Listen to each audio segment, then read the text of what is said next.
இந்த வீடியோவில் நம்ம என்ன பார்க்க போறோம்னா, கடகராசிக்காரர்களுக்கு ஜூன் 2026 எத்தகைய ஒரு மாதமாக, பலாபலன்கள் நிறைந்த மாதமாக இருக்க போகுதுங்கிறது சயின்டிபிக் வேதிக் அஸ்ட்ராலஜி முறையில எதையும் மிகைப்படுத்தாமல் உள்ளது உள்ளவாறு, மூட நம்பிக்கையில போகாமல், பரிகாரங்கள் அது மாதிரி விஷயத்துக்கெல்லாம் போகாமல், ஒரு கிரகங்கள் ஒரு இடத்துல இருக்கும் பொழுது அந்த ராசிக்கு எந்த ஒரு தாக்கத்தை கொடுக்குது, ஒரு பாவத்தை விட்டு இன்னொரு பாவம், ஒரு ராசி விட்டு ஒரு ராசி மாறும் பொழுது எது மாற வாழ்க்கை பயணம் நமக்கு மாறப்போகுது, வாழ்க்கை சம்பவங்கள் எப்படி நமக்கு மாற்றி அமைக்க போகுதுங்கிறது, கர்மாவின் அடிப்படையில கிரகத்தின் சஞ்சாரங்கள் எப்படி கொடுக்கறதுங்கிறது சயின்டிபிக் வேதிக் அஸ்ட்ராலஜி முறையில நாம பார்க்க போறோம். இப்ப பாருங்க, கடகராசிக்கு 2026 எப்படி இருக்குன்னா, மாதம் பிறக்கும் பொழுதே, ஜூன் மாதம் பிறக்கும் பொழுதே கடகத்துல குரு உச்சம் அடைகிறார். சோ ராசிக்குள்ள குரு வருவது மிகவும் நல்லது. இதுவரை 12ஆம் இடத்தில் இருந்து, விரயஸ்தானத்தில் இருந்து 6ஆம் இடம் என்று சொல்லப்படுகிற ருண சத்ரு பாவத்தை பார்த்து கொண்டிருந்து கடன்,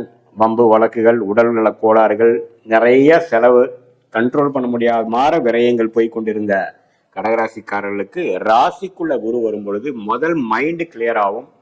நாம என்ன பண்ணிட்டு இருக்கோம், எது மாற குறைகள் நிறைந்ததான ஒரு அமைப்பாக நம்ம இருக்கிறோங்கிறது முதல் தெரியும். தேவையற்ற செலவுகளை குறைப்போம், தேவையற்ற செயல்பாடுகளை குறைப்போம்.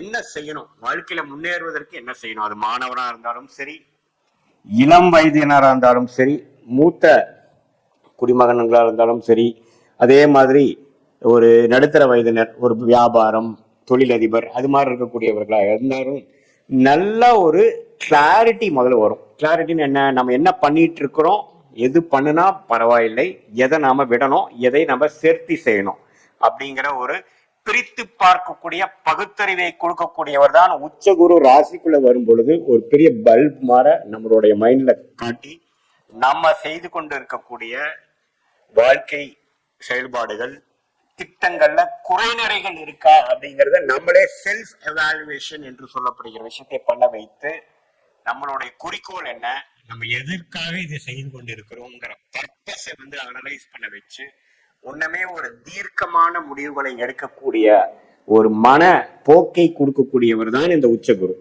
ஸோ நல்லாவே லேசியா இருக்கிறவங்க, பேட் ஹேபிட்ஸ் இருக்கிறவங்க, முடிவெடுக்க முடியாம இருக்கிறவங்க, ஏனோ தோணன் இருக்கிறவங்க, சூழ்நிலை கைதியாக வாழ்ந்து கொண்டு இருக்கிறவங்களுக்கு எல்லாமே நல்ல ஒரு மாற்றத்தை கொடுக்கக்கூடிய ஒரு அற்புதமான ஒரு குரு பயிற்சி இதுங்கிறது முதல்ல நீங்க தெரிஞ்சுக்கணும்.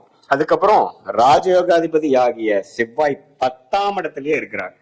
ஸோ தொழில் ஸ்தானத்துல செவ்வாய் இருக்கும் பொழுது கடகராசிக்காரர்களுக்கு நல்ல ஒரு முன்னேற்றத்தை, நல்ல ஒரு முனைப்பை கொடுக்கக்கூடியது கண்டிப்பா கொடுக்குதுங்க. இப்ப பாருங்க, ஜூன் மாதத்திலேயே பாத்தீங்கன்னா செவ்வாய் 10ஆம் இடத்திலே இருக்கிறார். அதே மாதிரி மாச கடைசி வரைக்குமே 10ல் இருக்கிறார். அதுக்கப்புறம் 11ங்கிற லாபஸ்தானத்துக்கு தான் போறார். ஸோ இந்த ஜூன் மாதம் முழுக்குமே பாத்தீங்கன்னா கடகராசிக்காரர்களுக்கு அற்புதமான மாற்றங்கள், என்னென்ன விஷயங்கள் நம்ம தவறா போயிட்டு இருந்தோமோ அதெல்லாம் மாற்றி கரெக்டான பாத்துல கொண்டு போகக்கூடிய ஒரு அற்புதமான ஒரு கிரக அமைப்பு இருக்கு. 11ஆம் இடத்துல ஆட்சி பலம் பெற்ற சுக்கிரன் இருக்கார், 12ல புதன் இருக்கார், சூரியன், இது எல்லாமே ஓரளவுக்கு நல்ல அமைப்புகள் தான். ஸோ வாழ்க்கையில அடுத்த படி எடுக்கணும், அடுத்த ஒரு முன்னேற்ற பாதைக்கு போகணும், சீரமைக்கணும், நம்மளுடைய பினான்சியல் விஷயங்களா இருந்தாலும் சரி, ஹெல்த்தா இருந்தாலும் சரி, உறவுகளாக இருந்தாலும் சரி, நல்ல ஒரு மாற்றத்தை கொண்டு வரணுங்கிற ஒரு முனைப்பை கொடுத்து அதுக்கு வேணுங்கிற திட்டத்தை தீட்டி செயல்படுத்தக்கூடிய ஒரு அற்புதமான அமைப்பா இருக்கு. குரு ராசிக்கு 7ஆம் இடத்தை பார்க்கறதுனால நிறைய பேருக்கு திருமண தடைகள் இருக்கிறவங்களுக்கு எல்லாம் டக்குன்னு திருமணம் அமையக்கூடிய அமைப்புகள் இருக்கு. காதல் அழைத்து திருமணம் பண்ண முடியாத இருக்கிறவங்களுக்கு காதல் திருமணம் அமையக்கூடிய அமைப்புகள் உண்டு. வண்டி, வீடு, இது மாதிரி விஷயத்துல வாங்கணும்னு 2 வருஷமா இருக்கிறவங்களுக்கு டக்குன்னு நம்ம ஒரு அமைப்பு அமைச்சிட்டு இப்போ கொஞ்சம் நம்ம டீசெண்டா சொசைட்டில கொஞ்சம் அந்தஸ்தா வாழக்கூடிய அமைப்பு கொடுக்குற மாதிரி இருக்குது. அப்படிங்கிற மாதிரிலாம் ஒரு நல்ல அமைப்புகளை நோக்கி போகக்கூடிய ஒரு அமைப்பு கொடுக்குதுங்க. 5ஆம் வீட்டை குரு பார்க்கிறார், 7ஐ பார்க்கிறார், அதே சமயத்துல 9ஐ பார்க்கிறார். 9ங்கிற பாக்கியஸ்தானத்தை எப்போ தன் வீட்டை தானே பார்க்கும் பொழுது தகப்பனார் வழியில வரக்கூடிய அமைப்புகள், அவங்க மூலமா வரக்கூடிய சொத்துக்கள், அவங்களுடைய ஆசீர்வாதம் எல்லாமே நமக்கு கிடைக்கக்கூடிய அமைப்பு இருக்கு. கடன் கடந்த 1 வருஷமா 2 வருஷமா கொஞ்சம் விளையாட்டுத்தனமா பண்ணது, கடனே அடைக்க முடியாம இருக்கிறதெல்லாம் கடன் அடைப்பதற்கு வேணுங்கிற யுக்திகளா நாமளே பண்ணி நம்ம அதை பண்ணுவோம். நல்ல முன்னேற்றங்கள் உண்டு. ஹைலைட்ல போவோம். அதாவது ஒரு மீடியா துறையில இருக்கிறாங்க, ஒரு ஃபீல்ட்ல இருக்கிறாங்க, நமக்கு ரெகக்னிஷனே கிடைக்கல, நமக்கு வாய்ப்பே கிடைக்காம போய் கொண்டிருக்கிறவங்களுக்குலாம் ஒரு நல்ல வாய்ப்பு, அது மாதிரியான ஒரு நல்ல மாற்றங்களை கொடுக்கக்கூடிய ஒரு அற்புதமான ஒரு கிரக சஞ்சாரங்கள் உண்டு.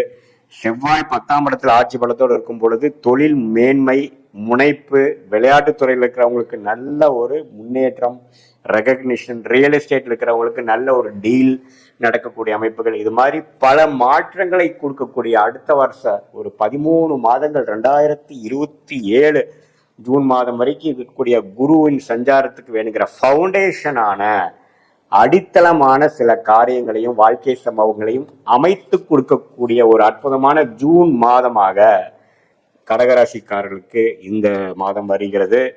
அது எல்லாமே யூஸ் பண்ணிக்கணும். இது பொதுவான பலனே தவிர உங்களுடைய ஜென்ம ஜாதகத்துல நீங்க பிறந்த தேதி, பிறந்த நேரம், பிறந்த ஊரை வைத்து போடக்கூடிய ஜாதகம் திருக்கணித பஞ்சாங்கம் போட்டு நீங்க பார்க்கும் பொழுது நீங்க எந்த லக்னத்துல பிறந்தீங்க, உங்க லக்னத்துக்கு ஏற்ற மாதிரி தசாபுக்திகள் என்ன போயிட்டு இருக்கு, அந்த தசநாதன் புக்திநாதன் இப்போ கோச்சாரத்துல நம்ம பேசணும் இல்லைங்களா, அது எப்படி இருக்கிறாருங்கிறதெல்லாம் சேர்த்து வைத்து பார்க்கும் பொழுது சயின்டிபிக் வேதிக் அஸ்ட்ராலஜி முறையில டிகிரி அடிப்படையில பார்த்து கொத்தாம் பொதுவாக பார்க்காமல் துல்லியமாக பார்க்கும் பொழுது உண்மையிலேயே உங்களுடைய கர்மா என்ன, எது மாற ஒரு விஷயத்துக்காக நீங்கள் பிறந்தீர்கள், எது உங்களுக்கு கரெக்டான சாய்ஸா இருக்கும், எது உங்களுக்கு பொருந்தி வராது அப்படிங்கிற அந்த உங்களுக்கு ஆல்ரெடி ஒரு கன்ஃபியூஷன் இருந்ததுன்னா அது துல்லியமாக அதை ஃபில்டர் பண்ணி the right choices and the wrong choices பிரிக்கக்கூடிய அமைப்பை கொடுக்கும்.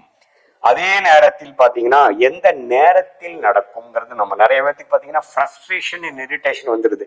சில முயற்சிகள் எடுத்துட்டே இருக்கோம், நடக்கவே இல்லைன்னா இது என்னடா உண்மையிலேயே அது நடக்க போதா அல்லது நம்ம வீண் வேலை செஞ்சுட்டு இருக்கோமாங்கிறது அப்பப்ப நமக்கு சந்தேகம் வரக்கூடிய அமைப்புகள்லாம் இருக்கு.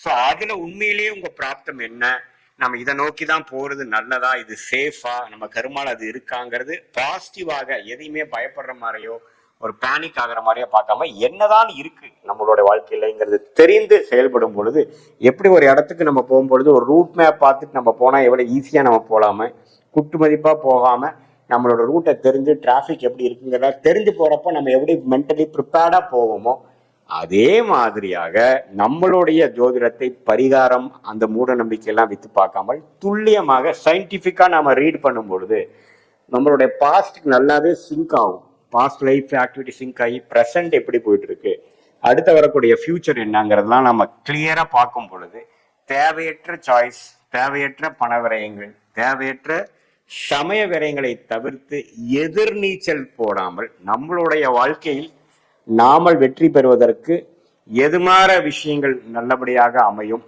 எதுமாற விஷயங்கள் நமக்கு தோதுபடாது, வேலை மாற்றங்கள் எப்பொழுது, தொழில் மேன்மை எப்பொழுது, நமக்கு வேலை செட் ஆகுமா, தொழில் செட் ஆகுமா, அல்லது நமக்கு பிரைவேட் செக்டாரா அல்லது கவர்மெண்ட் செக்டாரா, வெளிநாடா உள்நாடாங்கிற மாதிரி வாழ்க்கையை அவங்களோட கரியரை ஸ்டார்ட் பண்ற மாதிரி மக்களுக்கு நல்ல ஒரு கிளாரிட்டியும், மிடில் ஏஜ்ல இருக்கக்கூடிய மிடில் லைஃப் கிரைசிஸ் சில பேர் ஃபேஸ் பண்றவங்களுக்கு நல்ல சொல்யூஷனும், சீனியர் சிட்டிசனுக்கு வேணுங்கிற வாழ்க்கை எப்படி இருக்க போகுது, எப்படி அவங்க ரிட்டையர்மெண்ட் லைஃப் இருக்க போகுதுங்கிற தெரிஞ்சுக்கக்கூடிய ஒரு கிளாரிட்டியும் எல்லாமே சயின்டிபிக் வேதிக் அஸ்ட்ராலஜி முறையில துல்லியமாக பார்த்து கோச்சார அமைப்பையும் சேர்த்து பார்க்கும் பொழுது நல்ல ஒரு கிளாரிட்டி வருங்கிறத நம்ம தெரிஞ்சுக்கிறோம். மீண்டும் மற்றொரு காணொலியில் சந்திப்போம். நன்றி, வணக்கம்.